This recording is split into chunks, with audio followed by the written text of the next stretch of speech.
Good to see you. Good to see you, Brian. Welcome. Good to be here. Oh man, here to see you. All right. So anyway, thanks for coming here. I had listened to your podcast, and I went, hey, Brian's got some broadcasting chops here. It's fun. And you're a little more highbrow as far as the higher thinking than I'm used to. I'm like, I'm go get 'em, Right. Well, but you need people doing that. Like, yeah.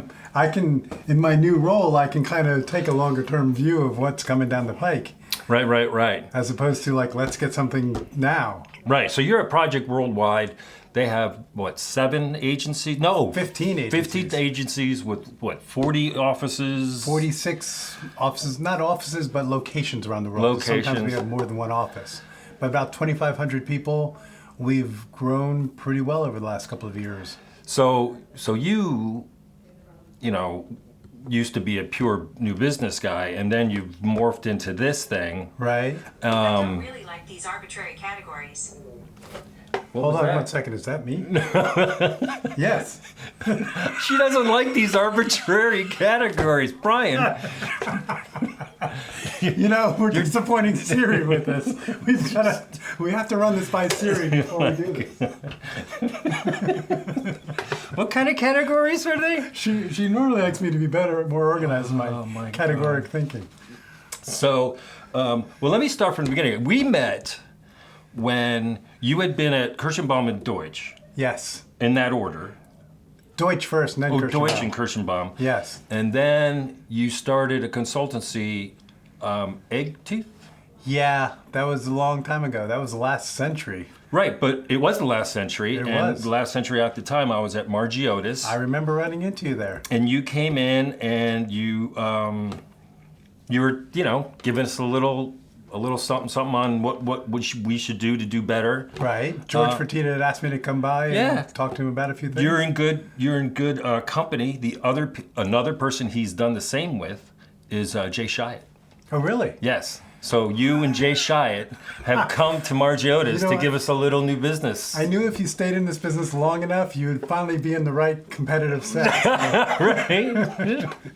So yeah, and I remember we were talking about different ways to do strategy and how to pitch that stuff. And I had seen, through the underground, this Deutsch fax, this Deutsch strategy of how to pitch business. And it talked about how you needed to talk to the consumer of how they think about it in the head and in their gut. Oh, that was anatomy planning is what we call Anatomy planning, and I saw the pitch you gave for Colt 45. Oh, yeah. I actually saw the deck. Really? And I had mentioned remember it. that. I had mentioned it, and Leanne Leahy, who's now the president of VIA, Right. or VIA, VIA. up in Portland, Oregon. Yeah. She was in the room, and she goes, Steve, Brian wrote that. And that's true, right? You wrote that? I wrote that with Cheryl Green, who was Cheryl the head Green. of planning at the time at Deutsch. We concluded that every decision a consumer makes, or even a B2B, is a gut decision, and that there are ways to affect that gut decision through different anatomical parts of the body. Happy feet, maybe, whatever. No, I thought it was good, because we didn't have like one of those boxes. Yeah. Like at M&C Saatchi, I'm sporting an M&C Saatchi pencil here. Oh, yeah. When I was at M&C Saatchi, it was always about the noble purpose. You take the brand truth and then the human truth, and then you put them together and you get the noble purpose. Nice. And very difficult. It sounds easy, incredibly hard. It's hard no matter how you slice it, because Well, you need to be able to bring something fresh back to the client to understand their consumer better. Right. And we used to go, it's a black box. You don't know what it is. It's a black box. But I guess eventually we had to come up with names. But so wait a minute. So then you went to Amalgamated. After running Source Martin for a number of Right, years. Source No, Martin. actually, after that I went to J. Walter Thompson. Right. Check it out. Oh, yes. And just in time for us to take... I had to have this done. Wow. It's when they changed the name to Wonderman Thompson. Well, they went to JWT for a while, then brought it back to J. Walter Thompson. Thompson. And now it's Wonderman WJD, Thompson. whatever you call it. Whatever. When I was there, it was just called J. Walter. J. Yes. Walter New York, J. Walter USA, J. Right. Walter Detroit. Yeah. But yeah, so you were at J. Walter for like 3 years. Yeah, 3 or 4 years, yeah. See, I still call it J. Walter. And it's what, yeah. And it was, and I went there when Rose Ryan went in to be the president of New York and ultimately president of North America, I think she was. Right. And Bob Jeffrey was global Still CEO. there. He was there when I was there in the frickin', you know, Yeah. And Bob did a great job there. He had a long run there. really long, yeah. Yeah. I forget what account he was on, but it doesn't matter. So you were there, so I guess that's where you got your worldwide perspective of new business. Yes. As I did kind of at M&C Saatchi, but a much smaller scale. Yeah, that was like a global small agency, so you knew everybody and you could act fast. JWT was a monmouth. Yeah. Whatever you would. Yeah, because when I was at J. Walter USA, we had 13 offices, but they all spoke American. Right.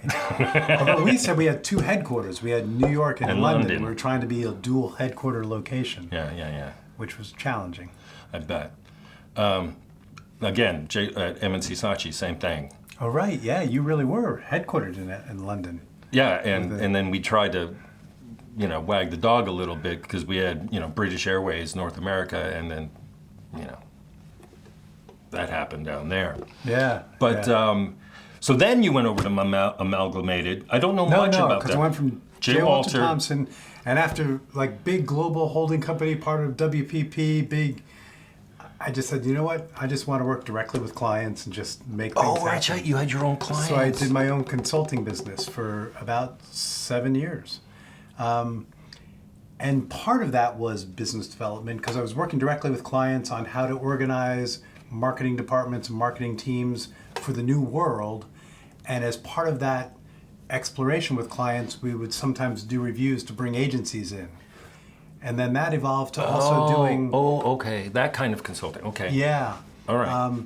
And then as part of that, agencies were reaching out to me for M&A help. So I was finding agencies for other companies to purchase. Was your brain anywhere near... I mean, my brain would have no idea what to do with that. No, I had a pretty good feel for it. Like you've learned how to like read a culture, understand what somebody, like everybody in this business says, we do everything because nobody wants to. Well, of course, because you want all the business, yeah. Right. And so figuring out what somebody really does well or what a company does well and what they may not do as well, but they could work with others or how they could get there, that's a skill that somehow worked for me. And well, that's the funner part, to use a funner word. Because when I think of M&A, I think about all the financials, and it just makes my head explode. Yeah, no, the numbers, even today, I had Project Worldwide, like I will sometimes get involved in finding the right new agency partner for us. Right. We have a lot of those discussions. And then only once when we realize like these are people that would fit with the people we have, and they have a skill set that is complementary to what we're doing, then we say, okay, let's take it to the financial side, and let's see if it works there. Right. And so that's still a process of figuring out culturally what works for an organization. So that's what you're kind of doing now. That a lot of that, but of course you still have your hand in classic new business pitching. Development. Like I don't necessarily make the phone calls. Each of our agencies have their own biz dev teams, and we work with them. And they work with you because you're giving good insight into what's happening. We do our best. We do our best. We had a feeding frenzy not too long ago. This golf club resort, I forget which one it was. I wish I could remember. That just kind of floated their RFP out there. A consumer brand just floated their RFP out there, and we got them 40 responses. Wow. And I don't think they wanted 40 responses. I don't think any client wants 40 responses. Do you remember the one a couple of years ago when Zappos started doing an agency review, and I think they ended up including 103 agencies. They should be shot. And they should be taken out the back and beaten with a board. I blame the agencies on that. Like, I don't blame a client because the clients don't necessarily know that this is going to happen. But the agencies know, like, if everybody in the industry is pitching it, then you shouldn't be upset that the digital submission you gave only got viewed for 15 seconds. Like, it's kind of your fault for not managing that. So they knew. So the agencies knew? Yeah, everybody knew that everybody was going after it. Oh, okay. I didn't. Because Zappos was a pretty sexy brand, and everybody thought we could do good Well, work. it was for all them. new, and Yeah. you can return shoes. And... Right. It was a different business model, and everybody thought, who wouldn't want that in their client roster? Yeah. That's cool. So, But I wish we had your tool when I was working at Deutsche and Kirsten Baumann Bond. Because, like, having you send once a week a list of, here are 6 things that could be in review, not even once a week, pretty much once a day. Those ideas are gold, and there were probably fewer people following up on it back then. So, as much as we've had success with business development back then, we would have been doubly successful if we had that tool. I appreciate that. I was searching for this tool for my whole career. Yeah. So what's new over at Project that you might want to let the world know? It's really nice to be part of a holding company, but privately held. Well, it's cool. You can stay out of Martin Sorrell's way and all the whatever he's doing. And we don't have Wall Street breathing down our necks. And we're so small relative to the big guys that we're just under the radar. And yet, we have a really good thing happening at Project. We have 15 agencies.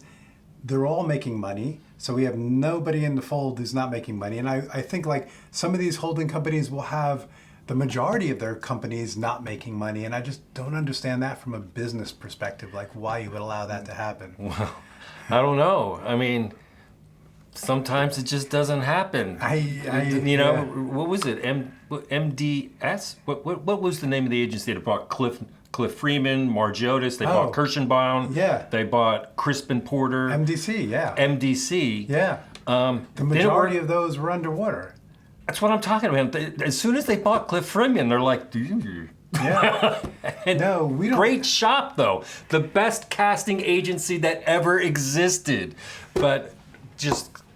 Yeah. Blah. They bought Margiotis too, didn't they? They did. Yeah. That was long after I left, yeah. Yeah.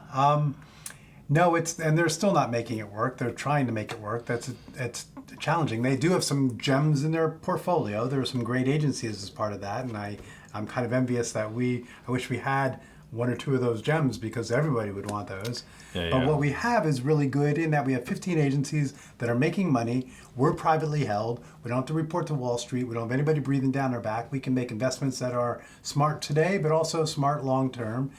And what's really happened is we're only 9 years old as a holding company. So all these companies are relatively new to the fold, and we've learned how to work together. So the collaboration that happens in our agencies is so much more seamless than it is in the big networks. In that top to top, things sometimes start, but we're seeing more and more middle to middle, somebody just getting on the phone saying, hey, you've worked with us on a couple great projects, like, can you work with us on this one? And that's golden. Well, as a new business guy, that would be great. It's like all of a sudden you go like... Right, and now it's not a pitch, it's come in and show us what you can do for this existing client who we know really well and have been working with successfully. Yeah. I've gone into a presentation where the president of the agency literally called an account planner, brought her in for the pitch that day, met her for 5 minutes, and we met with the consultant and the client, and we tried to pull it off. And I'm like, I'm not going to say his name, but I'm like, what are you doing? She's a planner. She'll know what to do. I'm like, dude. Oh my God. We what? Yeah, no. We didn't even get out of the gate in that one. I think that's a problem for agencies in general. Is in this world you're moving too fast. Actually, be smart about the steps you take, and that's a classic one. And I've been in a room where you bring somebody in the last minute, and so everybody's trying to talk about how good camaraderie is among the team, and then the client realizes that, but they don't even know this, but they didn't even realize this person was part of the team till this moment, and that doesn't help your new business effort. What did you think about Accenture getting Drug5? I thought the devil just bought the whatever. They're in our business, and they will. Well, I know. And from a client's perspective, it kind of makes sense. You've got Accenture has relationships in the C-suite of a lot of big companies. Yeah. And then they have the executional arm of accounting. And now they're building out the executional arm of marketing. And so it makes sense for their business. And we can fight it all we want. They're getting that business because the clients find it easier to do it that way. Well, I'm fighting it tooth and nail. Right. And we all are. And that whole Hertz thing, the $35 million suit, that hurts. That went down because Accenture just couldn't figure it out. But we're not here to talk bad about anybody. I wanted to see if we can, lay a little wisdom onto our viewers of what kind of advice you'd give to someone just starting out, a new business newbie, like a mid-level, someone who's in the trenches with 3 RFPs on their desk, and then maybe someone like at our level that has, doesn't have 3 RFPs, but is overlooking this whole thing. Yeah, and let's start with that level because I think it bothers me in our business when new business becomes overlooked. To me, and it's especially true today where so much work is project work. When it was all AORs, the clients only last or CMO only lasts 2, 3, 4 years, somewhere in there. Yeah. And so you have to start the year looking at your business and saying 20 to 25 to 30% of that business isn't going to be here at the end of the year. So if you want to grow, and especially if you want to grow aggressively, new business has to be the most important client in your organization. Well, speaking from a man from Deutsch, and yes. And Deutsch was successful because of that. They built the machine. Lived on it. Yeah. And you learn, when that's the case, the whole organization knows that if you're good at doing something for your client or running a business or doing good campaigns, you will then be invited to participate in new business. And when new business becomes the pinnacle of everything you do new business well. And then you end up winning really good, coveted accounts that you then want to go work on. And so people could build their careers based on the work that they were doing at Deutsch and then go elsewhere to take that learning somewhere else. Yes, yes. And so that's the right way to do new business, is to have a commitment from the top down in that it's the priority of the entire organization. Okay. But from my experience, to give someone up in the upper level like that would be, it seems like sometimes, and I think it might have happened to you, that you had to create your own position. Yes. That you get to a certain level, it's like, well, there is a ceiling that you can't get above. Especially in new business. In new business, and that I hit that ceiling multiple times, and I'm sure the same with you. It's like, well, next up is the owner or the CEO, right? And you've tried to figure out what to do next, that was my advice is to you don't have to just create your own position. And I agree with that, because in order to do new business well, you have to be able to have influence in the rest of the organization. Yeah. And the way that worked for me is at one point I had both account services and business development under because I grew up in the account side. So I started on the account side, so then went into business development. So I knew both sides of that, so it made sense for me to be there. And then eventually I became the CEO of Amalgamated when I went there. That's new business then took the center, became an important part of the organization, but also all of your clients were important because a new business mindset toward an existing client is also important, because you always want to have people in that client organization looking for what else can we do for that company? How else can we build their brand? And especially in a time like today where there are so many new things to be done, you want people who know how to walk the halls, build relationships, and come up with ideas that just allow the organization to do things they've never done before, because that's exciting for all your creative and strategic talent. Right. You try that as a new business person, mid-level now, I'm saying, that the way I used to do it, I was a department of one, mostly, and then when the pitch came down, I was the department of everyone except accounting. So, right? Well, because you're all expense, new business is an expense. Everyone is in. Every creative, not every creative team, but 3, 4, and then the account, and all of a sudden you have this giant team. And I went to school for restaurant management, and there was It's very applicable. and there was a philosophy of management by walking around. Yeah. It sounds so simple, but I would literally walk around the agency and just keep on making circles during the pitch.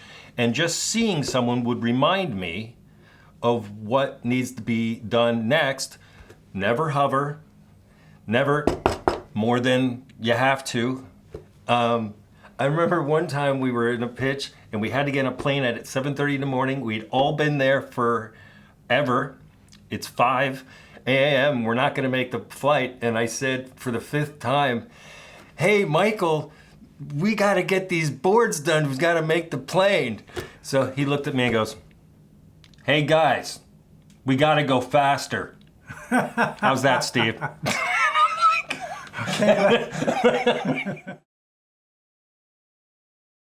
I remember something. having a pitch in Detroit on a Saturday morning. We had the pitch. And so Friday night, we had multiple flights that we were taking out of town to get there. And we missed all those flights. God. So we rented a private plane at Teterboro to get us out there. And What agency is this? This was Deutsch. I'm not going to name names for all the agencies, but Okay. in this case, I'll name Deutsch. And so we got to the airport, and everybody got on the private plane, but there was no way to get the work on the plane as well. So we rented a second plane on the tarmac to fly to Detroit. And so we could have the meeting on Saturday morning in Detroit. And we did not win that pitch, and it was very disappointing. But you went back, and eventually they won a piece of GM. They won Saturn, eventually. Yes, but this was a pitch for Volkswagen, actually, that Volkswagen. went to Arnold, I think, way back. Yeah. Yeah, Wow. very disappointing loss. You never forget the big losses. And the other pitching advice is, like, when you get the opportunity to do a pitch, and I did this once at Amalgamated that I found, like, it was fascinating I was able to pull this off. We were getting invited, I got a call from a client, it was Honest Tea, which is part of Coca-Cola. And they said, I'm doing a review, I want to come in to see you guys next week for a credentials meeting. And I thought, I've got all these people working, and if we do a credentials meeting, we're going to have to work through the weekend to get ready for that, or at least put a lot of time into having a good meeting, because you want to do those right. You don't want to just walk in with your credentials. You want to walk in with some thinking about the business. And I said, if that goes well, we then get into a long competitive pitch, which will have a couple rounds in all likelihood. And so we're looking at a lot of expense over several months. So I said, here's what I'm going to do. I can't pitch your business in that process. But if you let me pitch your business on next Thursday, I'm going to do that. And if you like what you see, forget the whole review. Have us come down, meet your CEO. And if you like that campaign, why go through a whole pitch? And so he said, all right, I'm not sure I'm there, but if that's the way you want to approach it, that's the way you can approach it. So we worked through the weekend, came up with several ideas, did some research, had a whole pitch put together by Thursday, and blew him away. And he invited us down to see the CEO, and we blew the CEO away, and we won the business, and there was no pitch. Oh, And saved a lot of cash. So when and a you lot of... think, like, how do I change the rules to benefit my organization so I don't have to go through the pain part of new business, sometimes that works.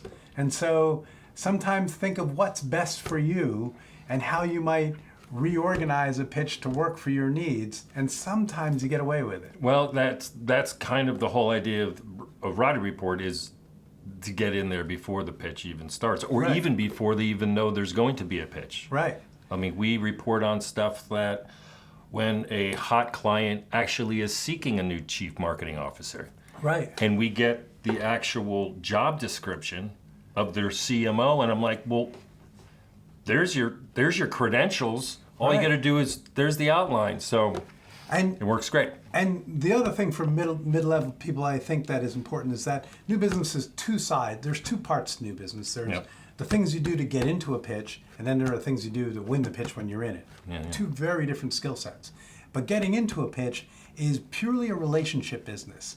And it's handled like it's a transactional business. And those couldn't be further apart. It's like, call somebody up now. I've never spoken to you before, but I want to be in your pitch right now.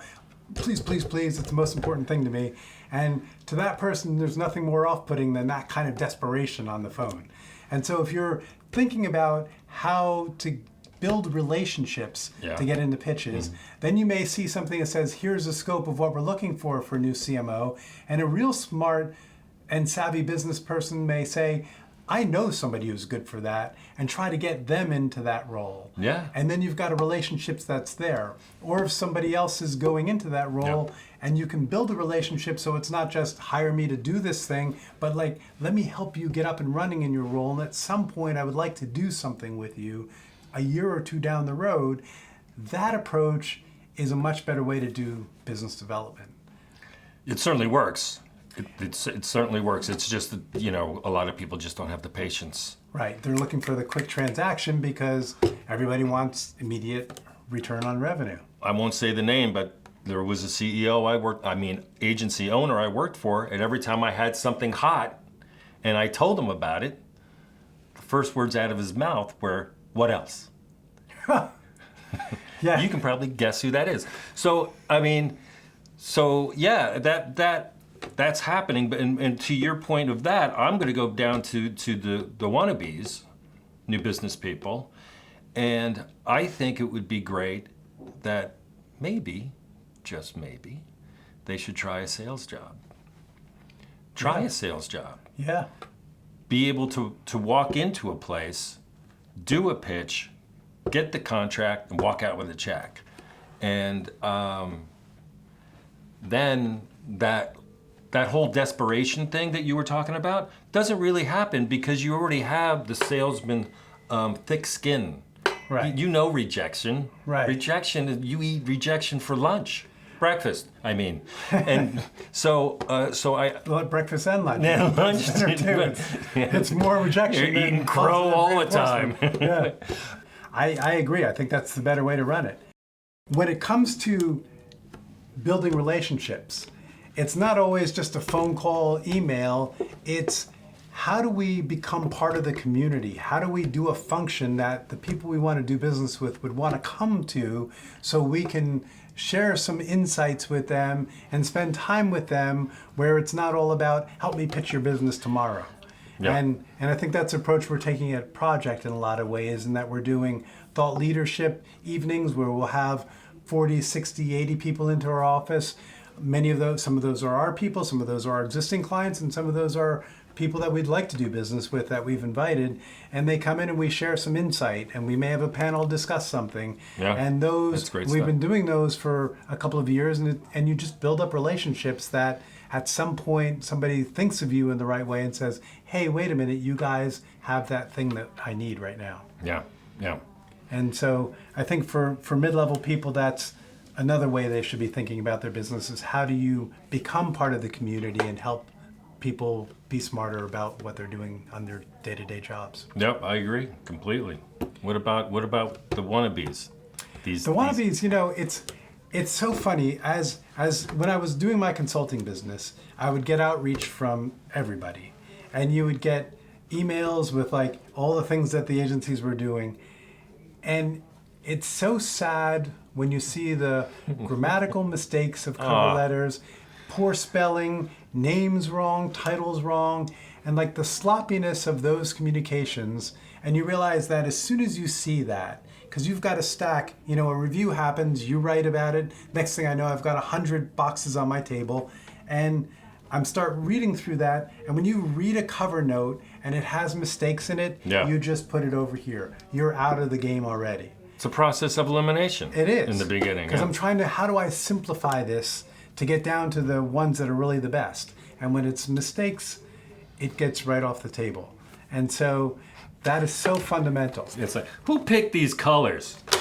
Right. Yeah. In the bad pile. Yeah. Well, it's like, really, this is how they go about new business? Like a piece of paper falling over here, and oh, here's an old VHS tape that I'm supposed to watch now. I don't even have a VHS machine anymore. It's crazy. It's really sad sometimes how people think about packaging their own brand. Well, that probably helped you a little bit, just bounce around a little bit, being on the other side of that world of receiving the RFPs instead of producing the RFPs. It was incredibly eye-opening to be sitting through pitches and see what people do, see how people, and what, there are so many levels to that, but yeah, it really helps a lot to be on that side of the table. And I wanted to get back on the other side of the table just because you realize how few actually do it well. And you realize it's an interesting time in the world to be an ad agency and be able to do so many different things in today's world is just so much more fulfilling than it was when it was all just TV and just that. Yeah. And so to be able to talk about a client's business, to be able to do so with the perspective of how do we solve the problem that you've put on the table, understanding all the other things going on, it's just, you realize that by being in the business for a number of years, you do learn a lot about the business and how to talk about the business. Mm-hmm. You know who's a machine, and still a machine, and you're going to know this for 20 years. DeVito Verde is still an RFP producing machine. Yeah. They never got out of that. They're still on it. They're if I say contact me for the actual RFP document, Alice and Sal, they're like that. They've always been super hungry, super aggressive in that space. They've done some good work over the years. Yeah, they got it down. I would like them to win to keep the accounts a little longer, but they are animals. But they have done a lot of that over the years. Yeah, they never needed anything else. You know, it's funny. You see some agencies that kind of remain exactly what they were for many years, and that works for people. And then you see some that just change and go through different iterations over and over again. And I prefer kind of changing and trying new things because the world's constantly changing, and you learn new things by doing that. Yeah. But everybody has a different way of what works for them. Yeah. The program is called digeRatti. All right. With 2 T's. It's very clever. It's very clever. You bring a lot of cleverness to your weekly or your daily updates. Well, I appreciate that. I wanted to ask you if you had any just of these horror stories of going in and thinking you're gonna just knock it out of the park, and then a donkey comes running through the conference room and it goes straight to hell. Yeah, I mean, if you've been in as many pitches and presentations as I have, there's lots of horror stories. That's just the nature of the business. I mean, it's human beings and trying to do things with human beings, and things happen along the way. One that comes to mind was I was with an agency. It was the biggest pitch we had ever gone into. Oh, okay, there you go. So everyone's super anxious about it. And it was a credentials meeting. No, it may have been a pitch. And we come into a room and we're serving lunch for the client, and everybody comes in, and the CMO goes over and puts some food on her plate and sits down, starts eating, and everybody's kind of still mingling about. And suddenly she pounds her fist on the table and says, "This is horrible." And everybody stops and looks at her like, "What? What's the matter?" And she says, holds up her fork, and she says, "This is cilantro. I'm allergic to cilantro." Oh, come on. And so I said, like, "Well, what happens to you?" Thinking like we may have to call an ambulance right away. And she says, I'm allergic, my face wells up, my eyes close, I can't see anything. And then the consultant said, "Well, then you better hurry up and show the work." Can you tell me who the consultant was? Larry Weisberg. Larry Weisberg. That goes way back. Way back. Yeah. Well, he said the right thing at the right time. Yeah, no, he diffused the situation. You although it never really diffused, and we didn't go forward, and it just kind of cast a pall over the whole rest of the meeting. But there have been several things along those lines. Cilantro. Awesome. Yeah, who knows cilantro? what are some of the others? There was one where we had a pitch. It was on the road. We had people staying in a hotel, and so we took 2 cars to the meeting. Yeah. And in the car, this agency, the CEO and the planner were in the car, and on the way over, they hatched a plan that changed the strategy dramatically. But everybody in the car was aligned with it, and so everybody like, we're going in with this. The problem is they never told the people in the other car.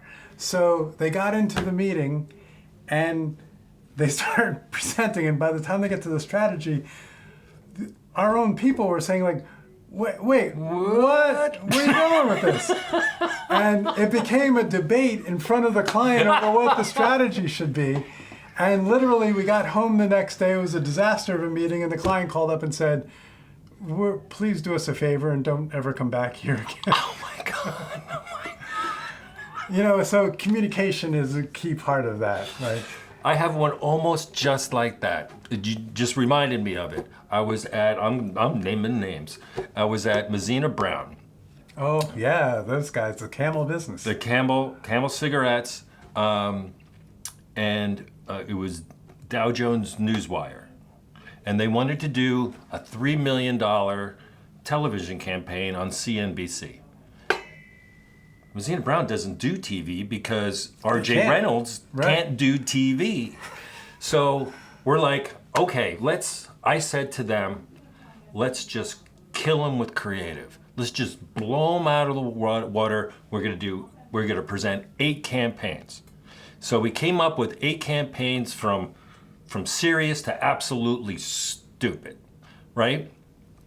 And, you know, Dow Jones Newswire is just like a Bloomberg Newswire. The stockholders use it to keep up with what's going on, and Sure. They have to pay a lot of money to see what's going on. And so on the way over, we're taking the PATH train because it's over in Jersey City. We're taking the PATH over, and here we are. It's the creative director of client services, strategy, and me. And we're like, okay, we got 8 campaigns in the bag. What are we going to sell them? And we talked about it. Oh yeah, those are hilarious. They're going to be great for a laugh, but we're not going to suggest those because you know what happens. The client always says, which one do you want? Which one would you say we do? Mm-hmm. So we picked 3. We get to the thing, and we pitch it all, and the client picks one that we had already decided in the train, in the PATH station, that we wanted to do it. And it had something to do like a video game. And that's not the one he chose. He chose one of the 3 we wanted, but then the strategy guy, after he already bought that campaign, said, no, you need the video game one. And I looked at him going, he already bought it. Right. He's the client. He's the customer. We That's what talked he wants. about this. He bought it, and they just wouldn't let it go. And on the boat home, they're all slapping themselves in the head, going like, and I'm like, what? So it was same sort of thing. Oh my God. Here's another one. We were in. Yeah, I want to hear another one. We're in a pitch for. It was the Cruise Line Industry Association. So a room with 65 heads of every cruise line out there. All of them princesses. Yeah, and princes. Oh, yeah. And kings. And some had a lot more power than others. But we were doing a very dramatic presentation. We had 2 approaches. One was a troupe of actors that were going to act out the campaign. And the second one was the world's longest storyboard, which is about 80 feet long. And that it took 7 people to lift up at the same time and put on easels, which was a feat in of it. We got an ovation just for picking it up and putting it up. I love it already. But as we're standing outside the room, 5 minutes ago before the presentation, one of the troupe of actors came to us and said, the lead one, said, I can't do this today. I have to leave in half an hour. I just got a call back on an Eddie Murphy film, and I'm not going to compromise my career for this stupid presentation. And so in that moment, we reconfigured how we would do the presentation so we could bring that work way up front in our meeting. And we did. And we ended up winning the pitch. despite the fact that that actor had to leave. So there are times where crazy things get dropped on your lap at literally the last second. But if you're smart and prepared, you know how to figure out a way to solve that. You have the longest storyboard I've ever presented was for Ranch One Restaurants. It was 25 feet. See, it just doesn't compare. That doesn't compare. But we did the same thing. But that's hilarious. So I want to thank you for coming by. It's fun to be here. You have such a great view. Oh, I appreciate you. Yeah, it's like a little piece soapy, but thanks a lot. And Brian Martin from Project Worldwide. Well, Steve, it's great being here. Thanks for having me. All right, thanks a lot, man. I appreciate it.